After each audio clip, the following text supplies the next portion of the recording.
Hello, all my YouTube lovelies, and welcome back to the Graves Girl Chronicles. I know I've been horrible. I'm a bad, bad girl. I have not checked in for probably 2 to 3 weeks, and I apologize for that. We've had the Memorial Day holiday in there. There's been a lot that's just come up. Been really busy. My boss has been out of town and completely out of touch for probably the last week and a half. So I've been busy with work. I've been exhausted. I've been really bad in hitting the gluten here lately. So my butt's been kicked. And when it comes to I really need to make a video, I've been bad. I'm horrible. I'm sorry. But good news. With talking and keeping in contact with the eye specialist, since that was the last video that I made and checked in with you all, he had put me on selenium supplements, and I really feel like that selenium is really helping when I can remember to take it. Gotta love that. Found out that my last recheck on my TSH was really low. Not super low like it was, but lower than we would like, actually in the hyperthyroid range. So I'm getting too much Synthroid, so we're backing that off a little bit, which is good because trying to remember that extra half a pill on Sunday was really kind of hard. So now I'm just 1 pill a day. We'll see how that works. 137 micrograms. We'll see. Hopefully that's the magic number. Everybody's gonna probably tell me, oh, that's such a baby dose, because everybody I've talked to, they were like, oh no, I'm like at least 300 micrograms of Synthroid. I'm like, yes, I am the baby dose. Whether that means my thyroid's still pumping out a little bit post the ablation or what, I don't know. Hey, I'm happy about it. The less synthetic hormone I'm gonna put in my body, happier I am. I know I felt really pretty good. Emotionally, I feel like I've been in a really good place. Just kind of personality wise, I've really kind of felt happier. Felt really content. So honestly, I think that the Synthroid dose were close. Even though I'm still kind of in that hyper range, I think I'm kind of a higher functioning one. So to really kind of get it in the middle of the range, I think is kind of low for me, because when I have been closer to the middle of that range, I feel a little bit more draggy. I feel a little bit more blue and just discontented. Easiest way to explain it: when my Synthroid level is off, I really feel discontented. And honestly, I'm pretty good. I've been pretty chill. Just a little bit more tired. Of course, I've been hitting the gluten way too much here lately. I need to back off the gluten, but sometimes it's just so good. Like that Taco Bell, you can't say no. Really love my Taco Bell. So yeah, go get some Cinnabon Delights out there. If you can do the gluten, eat a Cinnabon Delight for me, eat a Chalupa for me. Actually eat a Crunchwrap Supreme. Crunchwrap Supreme, that's where that's at. So today I had that nacho box, whatever it is. I don't know. My grandfather's more up on that on me, because I was hanging out with him today and he was like, let's go to Taco Bell. I was like, yeah, I'm always down for Taco Bell. He's like, well, we're going to get the new $5 box. I'm like, oh, so it's the Chalupa. I was like, no, that's the old one. They now are doing a nacho box. I'm like, oh my God, surrender my millennial card at the door. My grandpa knows Taco Bell better than me. When did this happen? But anyway, totally tasty. Get you a nacho box. Get you a watermelon freeze. I love the watermelon candy seeds. Take an older person with it. Ask them for no seeds, because, yeah. Unless you really want entertainment, like hours of entertainment. My grandfather was spitting the seeds like he thought they were real watermelon seeds. He's like, why they put watermelon seeds in there? Because it's candy. You can eat it. It was great. I swear, it was great. But, yeah. So I've been hitting Taco Bell a little too hard here lately. And then at work we had Buffalo Wild Wings. Oh, Asian zing, mango habanero wings, blue cheese dressing. So tasty. So all of you are going to be wondering, you're going to be blowing up to 600 pounds here before too long. I am going to a fitness class tomorrow. I previewed one kind of middle of last week. They came out to my company, the company that I work for, and they kind of previewed a couple of classes, and they've got this group fight class. It's kind of like a mixed martial arts and kickboxing class. It's really cool. High intensity cardio, which really is something that us Graves and Hashis, well, probably the Hashi sufferers could probably handle it a little bit better than us Graves people. Being the fact that I have both, I really should be careful. You really don't want to do too high of intensity of cardio, because if you do have any kind of cardiac involvement with the Graves disease, you really don't want to be getting your heart rate up way over a certain level. So I did order me a Fitbit. I am coming into the 21st century in the fitness wearable realm.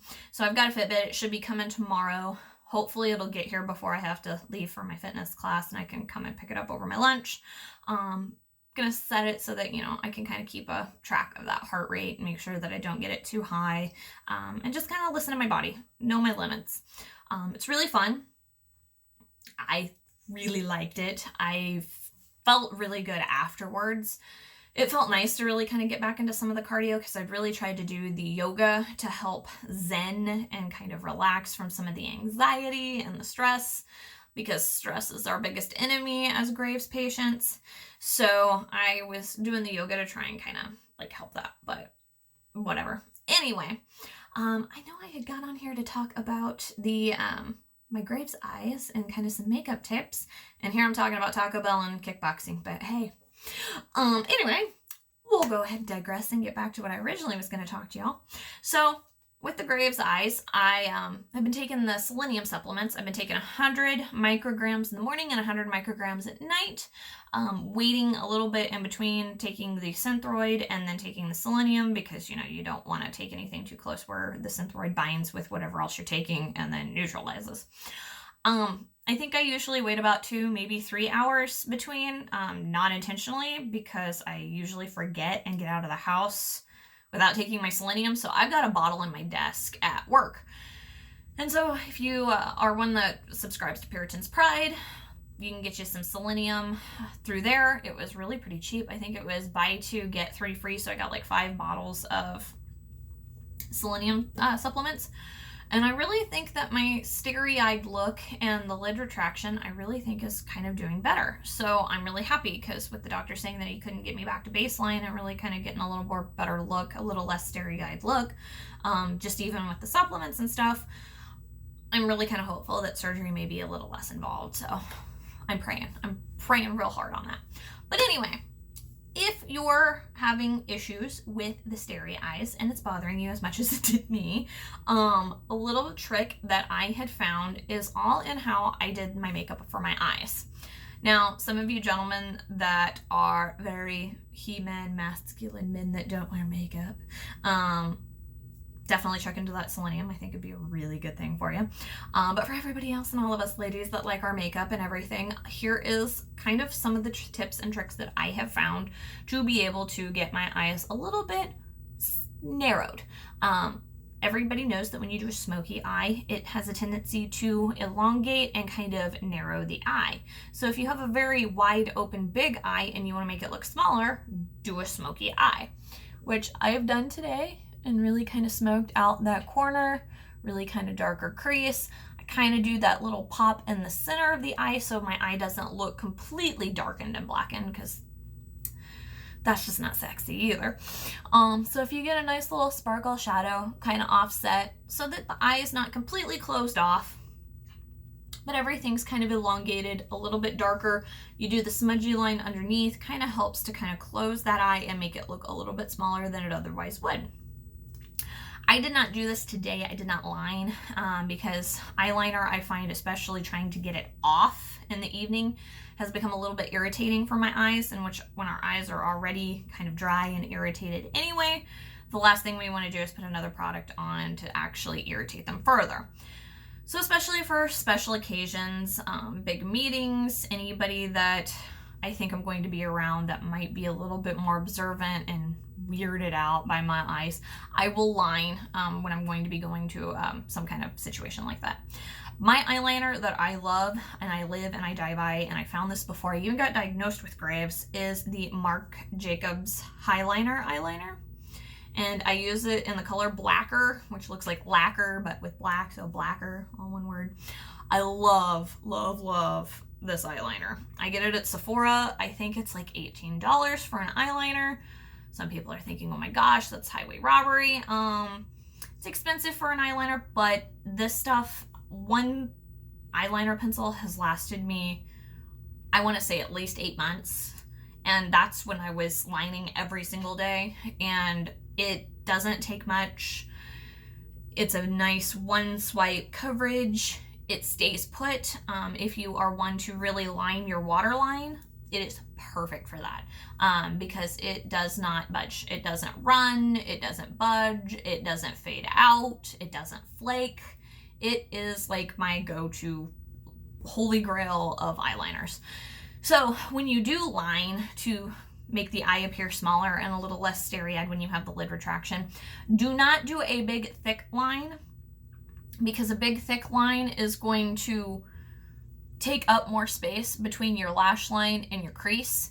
And especially when you get the lid retraction and they're really open, you don't have a whole lot of real estate between your crease and your lash line. So definitely tight line with this. It's very good for that. It even has a built-in sharpener in the end, which I don't use all the time because honestly, it really, as a product, comes out pretty thin and pretty fine point as it is anyway. And like I said, this stuff takes a long time to go through. And the way that I kind of use it, I kind of roll it as I use it, so it kind of almost self-sharpens anyway. But it does have a sharpener in the end. I don't know if I can, I don't even think I can get this off to really show you, but it pulls right out the end. Yeah, it's not coming off for some reason, but anyway, it's actually got a sharpener, so you can get a nice fine point on it. But yeah, I would definitely, I tight line, and I don't extend much beyond my lash line, but I have very almond shaped eyes. So really, and the way my crease comes, I don't have a whole lot of room to make a good wing. I've done winged liner and it just does not look good on me. If you do look good in winged liner, feel free to do it. But again, do a very small wing because you want a thinner line. The thinner line you can get kind of maximizes and really kind of, well, honestly, you can kind of fake it where it looks like you have more lid distance between your crease and your lash line if you do a nice thin tight line. So you've got the look of it being lined, you've got the effect of really kind of making the eye smaller without making the whole eye look black and looking like you're nothing but eyeliner. And then I do line the bottom a lot of times when I am trying to very much smaller, kind of reduce the size of the eye. So I will waterline and then I just smudge with eyeshadow. So I take like a dark black color of eyeshadow. Sometimes I mix it with whatever kind of like accent shade I've got in the center of my lid. And I use a nice little smudgy brush like this one. And let me see, do I have my other one? So like I'll use black or super dark gray and really smudge it in the under eye. And then I will kind of take for the inner side, because I'll kind of go ahead and smudge everything, going a little darker to the outer corner, kind of getting a little lighter as I go to the inner corner. And then between the inner corner and about middle of my lower lash line, I will actually take the accent color and kind of mix it with the smoky. So you kind of tie the whole eye look together. And then like I said, waterline the lower lash line. And when you do stop your tight line at the corner of the eye, you kind of have enough to kind of meet the lower lid. So you can get that lower tight line, waterline, and then meet with the top. It really does reduce the starey-eyed look. And honestly, I've worn my glasses a lot of the time to be able to, one, see when I'm at work, and number two, it also kind of helps camouflage because you've got the frame that kind of hits right there between your crease and your brow line. Sometimes if you got bigger ones, they'll hit right there about your brows, and it really does kind of help camouflage. So if you're really kind of uptight and out of sight about it, like I am, there are makeup tips and tricks that really make things where they're less noticeable. And I had really done my makeup full on eyeliner and everything, and I was sitting there talking to one of the gals that I don't work directly with. I probably see her about a couple times a month, and I was talking to her about it, and that's like she had said, she goes, I don't even notice. She goes, even you telling me now that you do it, and she goes, and now knowing that you've done the makeup, she goes, I still don't even really notice it. So really, there are options out there to kind of get us by. Like I said, depending upon how everything goes, and when I recheck here with the eye specialist again, see how everything's progressing. If everything's really mild enough and easily managed, I just don't even know if I really want to go through with surgery. If it's going to be, you know, if everything's manageable and we found and gotten a handle on everything, hey, everything in life is just a lifestyle change, and when you get used to it, if it saves a little bit of pain in the long run, I'm not opposed to it. So definitely like doing the makeup stuff. Makeup's kind of my it thing. One mascara that I really like and that I use a lot, that if you've got eye issues and you've got Graves' eyes, I don't necessarily recommend it for a daily use, but if you are one for liking your false lashes, and you found that with the Graves eyes and the increased dryness and irritation, if your lash glue is really irritating and you're finding it harder and harder to wear lashes for an extended period of time, Milk Makeup makes a Kush mascara. Yes, Kush, like the pot. They make a Kush mascara that has fibers in it, but instead of being like straight fibers, they're like, I think heart-shaped fibers is what it says. And I love this mascara on my lashes. If I just curl my lashes and I use this stuff, it makes them look longer, it makes them look fuller, it really looks like I have false lashes on. I have really long lashes anyway, which makes it difficult to apply false lashes normally. And then if I add the fact of having irritated eyes, I've been like, forget it, I'm not even doing false lashes. If it's Halloween and I'm gonna be dressing up as Elvira, spoiler alert, I'm totally gonna be Elvira again this year. You can't do Elvira without false lashes. So I'll probably do it for Halloween, but my eyes are gonna be hating me and I'm gonna be hating my life by the end of Halloween. So for my daily use mascara, I have found that, L'Oreal Voluminous has come out with a collagen enriched formula. I think this is like their newest and latest and greatest. And I really like this. It very much is a volumizing mascara. It makes me look like I have nice, thick, full lashes. Is it really all that lengthening? I can't tell any difference really in lengthening wise, but it's a really good daily wear. And it's the mascara I have on today. So I definitely can tell it really does stand out and make my bottom lashes look really good. And I didn't even line today, so honestly, it's a good daily use. And if you want to go a little bit less is more on your eyes, if you've got a day that your eyes are a little bit more irritated, I've just worn makeup too many days in a row. I don't want to get my eyes any worse irritated. So yeah, I kind of went a little bit less is more were the actual heavy products. So no liner, went with this mascara today. And so far so good. My eyes aren't killing me today and I did not hate my life, so. Well, if anybody has any questions or comments about any of the makeup products that I use, if you want me to review my brushes, I know my mom, she's like a lifestyle and living vlogger on Facebook and her group. I did a video for them reviewing my brushes because we do Makeup Monday, but if anybody's interested in any of that, leave some comments below and I'll be happy to catch you on the next video. I will try and check in after my fitness class tomorrow, since I only got the little preview last week and tomorrow's my actual first day of group fight class. Try and kind of check in, let y'all know how I'm feeling. If I think I'm going to be hating my life and like I'm gonna die at the end of the class, if I'm gonna be going back on Wednesday, or if I'm gonna keep it down to a once a week thing. But definitely, Graves, listen to your body knows best, stay in tune with everything, and you will be good to go. And I hope you all have a lovely day and see you on the next video.